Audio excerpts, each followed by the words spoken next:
तालिबान की सत्ता पर काबिज होते ही दुनिया ने अफगानिस्तान की पुरानी सरकार की बात सुनी, वहां की आवाम की बात सुनी, महिलाओं की बात सुनी।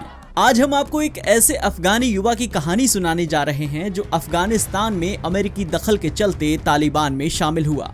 इस वीडियो में देखिए तालिबानी लड़ाके से किया गया किसी भी हिंदी मीडिया का पहला इंटरव्यू। ये बातचीत व्हाट्सएप कॉल पर एक दुभाषी के जरिए हुई है। इस वीडियो में हम आपको इस पूरी बातचीत के प्रमुख अंश हिंदी में सुना रहे हैं। उकाब, सबसे पहले आप अपने बारे में बताएं। मेरा नाम उकाब अल हनफी है। मैं 28 साल का हूँ और 10 साल से तालिबान से जुड़ा हूँ। मेरे 19 साल की उम्र में शादी हो गई। अभी 2 बेटियाँ और 1 बेटा है। परिवार से इतर मैं पिछले 10 साल से तालिबान की सेवा कर रहा हूँ। अच्छा उकाब, फिलहाल आप कहाँ पर हैं? मूलतः मैं परवान प्रांत से हूँ, लेकिन फिलहाल मैं काबुल में हूँ। मैं चाहता हूँ कि मैं फिर से अपने गांव मंडी जाऊँ। हम आपके बचपन के बारे में जानना चाहेंगे। कैसा रहा सब कुछ? क्या कुछ याद है आपको? मेरे पिता एक तालिबान कमांडर थे। बचपन तो कभी जी ही नहीं पाया। सब ड्रोन और लड़ाकू विमानों की बमबारी के बीच गुजरा। बचपन से एक ही सपना था, मुजाहिद बनकर अपने लोगों के लिए लड़ना। और जवानी की दहलीज पर कदम रखते ही तालिबान का हो गया। हमारे मुल्क पर अमेरिका का कब्जा था और मुझे यह एहसास था कि अपने देश को कब्जे से छुड़ाना मेरी भी जिम्मेदारी है। अपने देश को अमेरिका के राज से आज़ाद देख मुझे गर्व महसूस होता है। अब आप तालिबान का एक हिस्सा हैं, अपनी भूमिका के बारे में बताएं। मैं अभी एक सिपाही हूँ। मेरे पास 2 जिम्मेदारियां हैं।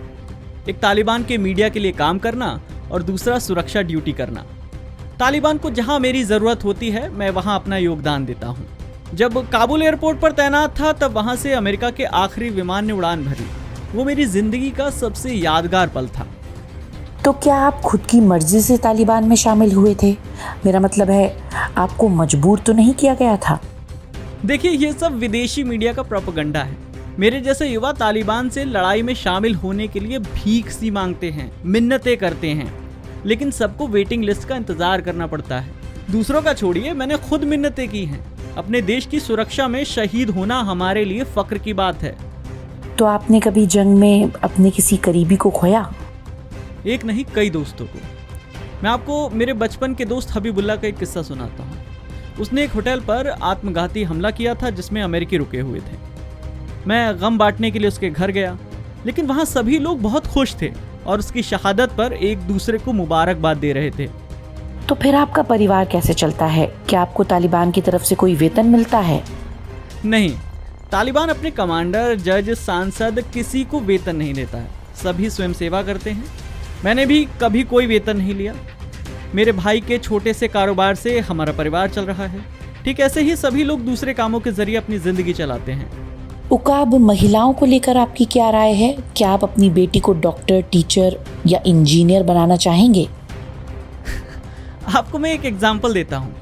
मेरा एक दोस्त एक दुकान पर जाकर एक ऐसे गोल प्याज की मांग करता है जिसे काटने से उसकी बीवी को आसानी हो। इसका सीधा सा मतलब है कि हम औरतों से कोई ऐसा काम नहीं करवाना चाहते जो उनके लिए मुश्किल भरा हो।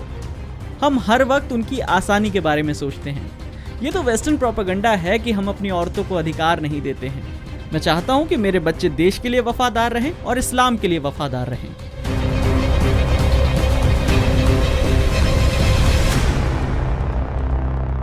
शेयर और डाउनलोड करें दैनिक भास्कर ऐप।